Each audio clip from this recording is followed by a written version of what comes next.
Assalamu alaikum урматтуу Учкун медианын көрүүчүлөрү. Бүгүн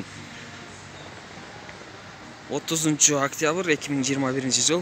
Мен азыр Ош шаарындагы мурдагы эски фонтандын жанында турам.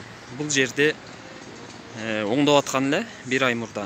Азыр бүтүп, уже ушундай ачылыш качан болгонун билбейм. Оңдоп коюптур.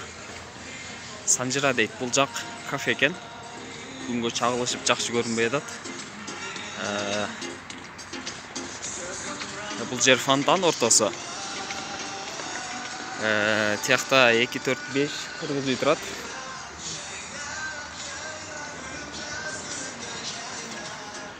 Казондорду эгип, арчаларды отургузуп, Кока-коланын ушундай деп бир немеси турат. Чатыры. Бар дейт.